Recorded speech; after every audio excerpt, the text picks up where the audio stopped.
Hey everyone, welcome back to the channel, and if you are new here, welcome, because today we are talking about something that I have been genuinely sitting with since the moment I first saw the screenshot and had to read the headline 3 times to make sure I was understanding it correctly. Because on one level it sounds simple. A media outlet published an article about Jimin's hair. That happens. K-pop fan sites and entertainment blogs and dedicated BTS coverage platforms write about Jimin's hair regularly, enthusiastically, with a depth and a specificity that reflects years of accumulated observation and genuine aesthetic investment. So the surface-level description of what happened here does not immediately convey why it matters as much as it does and why the ARMY community responded to it the way it responded to it. To understand why this specific article about Jimin's hair is different from all the other articles about Jimin's hair, you need one additional piece of information. One context-setting detail that changes everything about what the article represents and what it says about where Jimin currently stands in the American cultural consciousness. The outlet that published it was USA Today. Let me make sure that lands correctly for everyone watching, because I think the full weight of it requires a moment of explicit acknowledgement. USA Today is not a K-pop publication. It is not an entertainment blog. It is not a fan-adjacent outlet that covers idol culture for an audience that is already invested in the subject. USA Today is one of the largest and most widely circulated newspapers in the United States of America. It is a mainstream national publication with a general interest readership that encompasses millions of people across every demographic, every region, every interest area, every political persuasion, every relationship to popular culture. When USA Today publishes an article about something, it is publishing it for an audience that includes people who have never watched a BTS video, never attended a K-pop concert, never used the word bias in the fandom sense, never heard of ARMY. It is publishing for the general American public.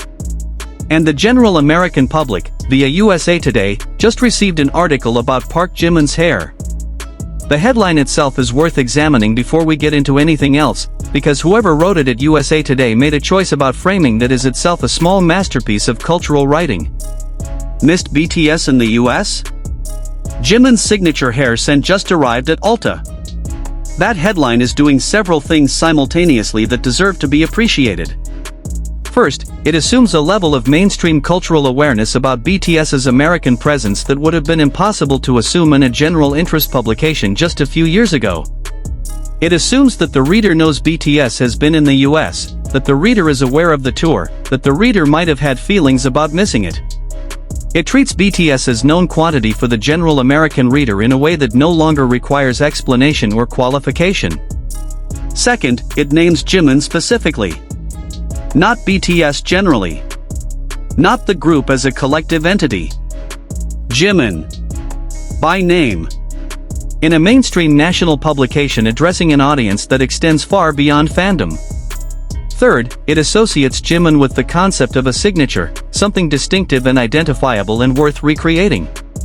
It positions his hair not as an idol's hairstyle but as an aesthetic standard that people would want to achieve for themselves.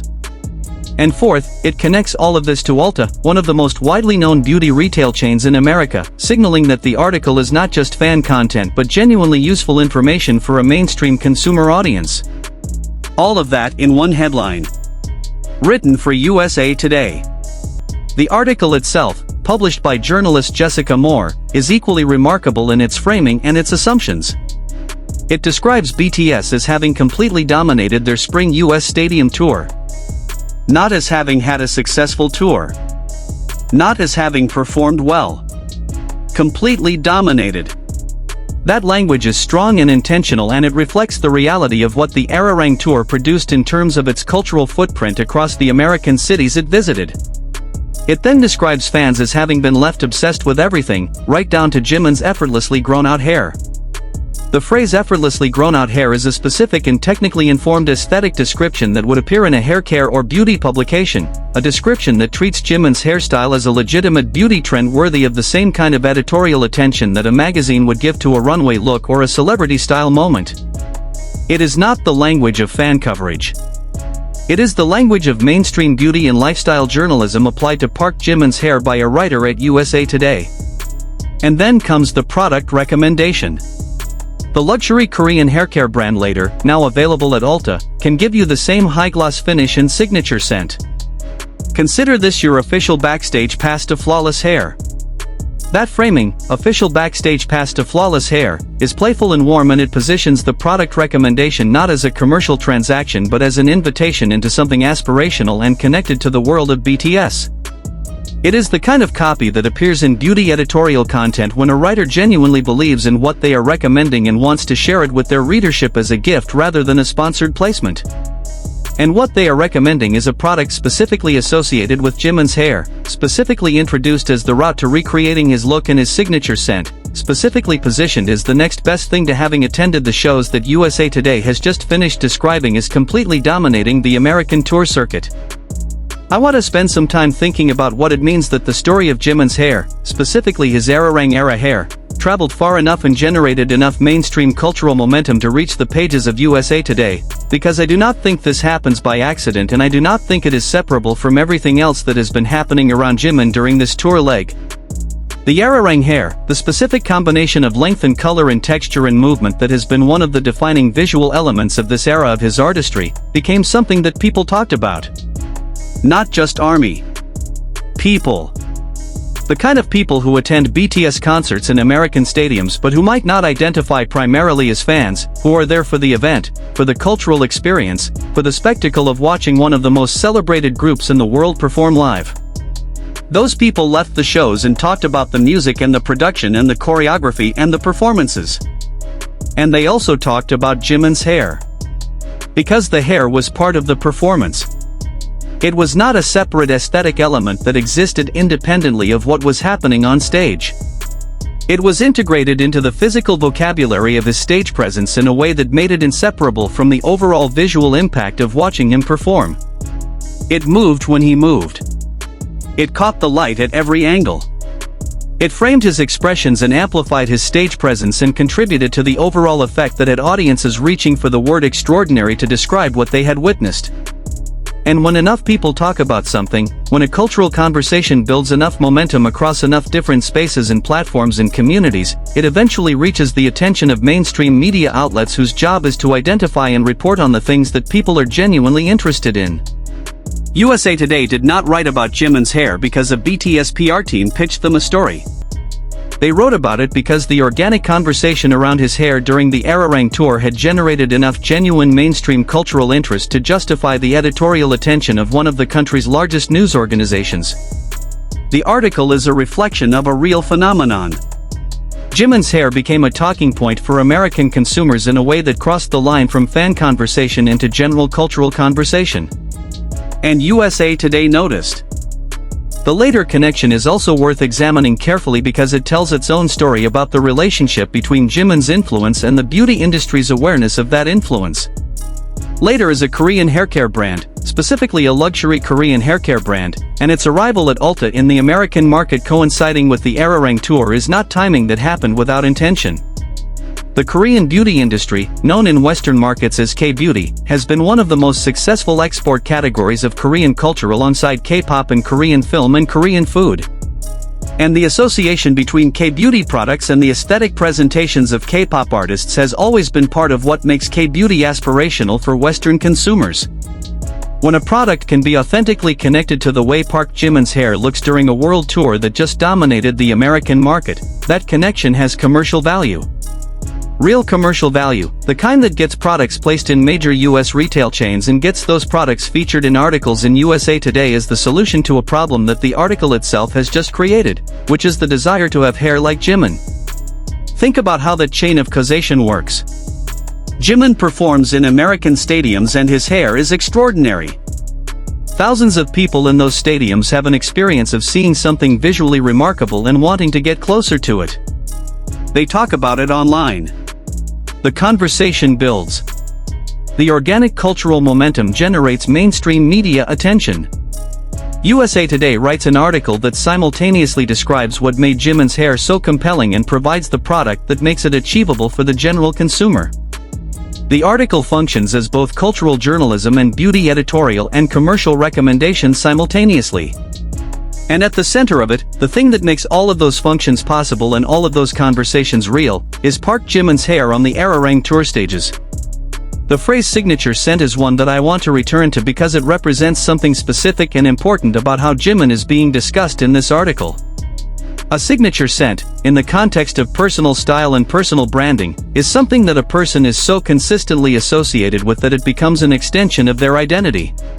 Perfumers talk about signature scents. Fashion industry professionals talk about signature style elements. The concept implies consistency, implies recognition, implies that the quality being described is genuinely characteristic of the person rather than incidental to them. USA Today is describing Jimin as someone with a signature scent. Not a nice smell associated with a product he might use. A signature. Something so distinctly his that it has become part of how he is recognized and experienced by the people around him and by audiences in the spaces he occupies. That is a level of personal brand recognition that very few artists achieve and that no amount of marketing can manufacture. It emerges from genuine and sustained presence in the cultural conversation, from years of people paying attention to Jimin specifically and developing associations with him that have taken root and become stable and become something that a mainstream journalist at a national newspaper can reference as a known quantity without explaining what a signature scent is or why Jimin might have one. The Arirang tour context also matters enormously here, and the article acknowledges it directly. BTS won't return to the States until August, the article notes, and the implication is clear.